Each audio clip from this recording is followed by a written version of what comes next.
We're going to share a little bit more of Michael Knox and Mary Hare, Teddy Miller, Judy Castonguay, Mrs. Gervais, Jocelyn Gervais, and the rest of them that were involved. Okay, Island Pond Medical Center, Northeast Kingdom Mental Health Services, Northeast Kingdom Department of Children and Family Services, Newport office. Now, when I made provisions and told everybody that I was leaving in November, it was on November 4th, 2006, Brianna's birthday, when I purchased the plane ticket and I took it straight up to elementary. As I went there, I was checking on my children and I waited there because the day was over. So I was taking my kids home, Brianna's birthday. Okay? With that being said, Jocelyn Gervais knew 30-day notice, so they started conspiring this story, right? That's what I thought. So now, I took my children out of school with permission.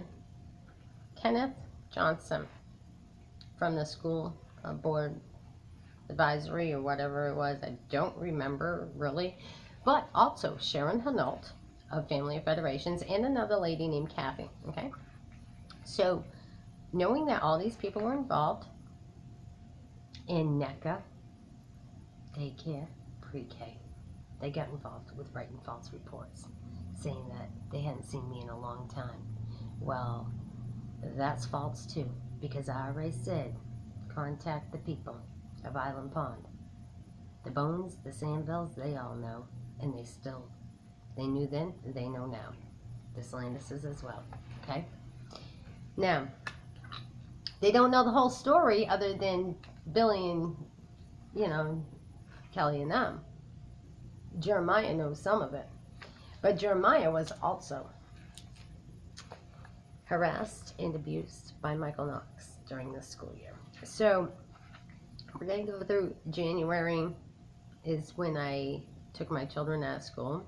And you can ask a male subject from Groveton, New Hampshire, named Robert Reynolds, what type of person I was, because I don't change. So what I was and who I was then, I'm a whole lot smarter today than I was then to the system, but I'm still the same person. I wasn't a bad mom then, and I'm not a bad mom now. However,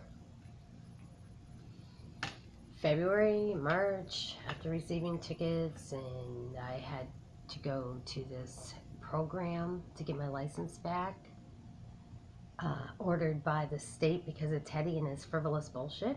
Okay. Comes February, and Brianna and I went to Florida on a mother-daughter. We stopped in Florida at Disney, and we even seen the counselor that I had to see and pass my test with flying colors. Okay? So with that being said, there's another witness. All right? I ain't abandoned my kids. The hell? So they were conspiring, obviously, a story back then. Now, we found a town that was a good area. I ejected out, prepared to move. Went down regularly to check on the place. And always had somebody watching over my children. Okay? Now, that was in February. Now we're up to March. March, there was still more bullshit going on. April, I took Savannah, and we went to Florida, and we were only gone a little, like a week, not even, and getting things in order at the home, okay? Then in May, Savannah and I went down. And we were just getting out of church when we found out that my home had been vandalized. Billy Bone called me and told me the home had been vandalized and that Teddy Miller said he ran out of film. Couldn't take any more pictures. I never got the pictures, but it was in the Caledonia Record newspaper that there were eyewitnesses to people coming out of my house after vandalizing it. Okay? So what happened to those eyewitnesses? Island Pond, Vermont? And who are the people that you've seen coming out of the house is what I'd like to know. Because what they did when they vandalized my home was they killed my daughter's bird and put it underneath my bed sheets. They ripped up all my daughter's pageant gowns. They destroyed all of our family photos. They took a gallon of milk and dumped it on my velour furniture. And so it curdled, obviously, because they turned up the heat and opened the windows, okay? All kinds of bullshit. Why? Mary here in the town, school employees and town officials said, here, go stay in Morgan with your sister and we'll clean the mess. This is too detrimental to your emotional distress and all that crap, okay? I don't remember who exactly said what, who made the provisions, but we stayed in Morgan with Pam at her home, and they weren't going to charge her or whatever or get her in trouble through Section 8 because they all said it was okay to do that, okay? So that's in May. I started staying with Pam. June 10th, the kids graduating school. I gave them graduation party, them being the 8th graders from Brighton Elementary School, to include my daughter and some of her friends and my nephew Marshall. Okay, they were all going to be in the same, doing the same thing. Okay, and so I reached out to anybody that graduated 8th grade 2007 in Island Pond, Vermont. If you know of any of the situation with my kids, please come forward and tell the truth. All right.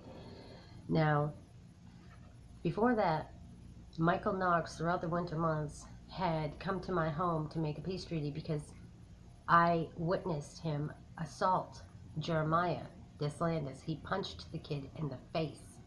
And then he came to my house, Michael Knox, with a peace treaty and gave this kid a gun. Okay? Jeremiah and I were just speaking of this back when I was living in Island Pond back in 2021 before I got kicked out again. And this is when Brianna and I filed lawsuits. Because you see, after the kids graduated 8th grade 2007 at Brighton Elementary School, Brianna said she wanted to stay with Pam. I don't know if she knew what was really going on or not. And she wanted Savannah to stay with her so that Savannah could visit with Billy Bone and the families, and I understand that because the kids were all close. Remind you, a very small town, okay? Kids seeing each other on a daily basis, now all of a sudden they're being disrupted and they're moving. I get it, all right? So I agreed. I took Hannah with me. We set up the campground, and all of a sudden, first thing I did when I got all 3 girls back with me, we found Sydney, my ex-husband. Hadn't seen him in 4 years. He spent the week camping with us at Troll Valley Campground. July 5th, we hooked up early in the morning, dropped him off at his mother's house, and the girls and I went to Massachusetts. We went to Cape Cod. When we got to Cape Cod, being July 5th, we were there for a week. July 11th, I sent Brianna and Savannah on a Greyhound bus from Massachusetts with a supervising agent from Greyhound to accompany them.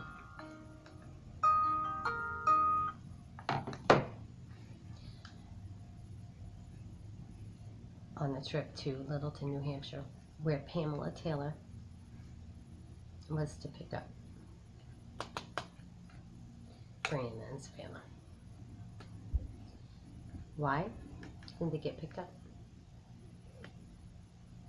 By Pam? I don't know. But somebody else picked them up, isn't that right, Mary Hare? Now, after that happened, what else happened?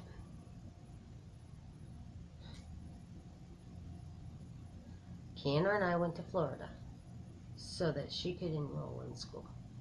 Mother-daughter trip. Again, I have witnesses. When Kiana and I got back, we were met by a friend that worked for the carnival who picked us up and took us to the lot. His name was Bobby. He'd take us to the lot.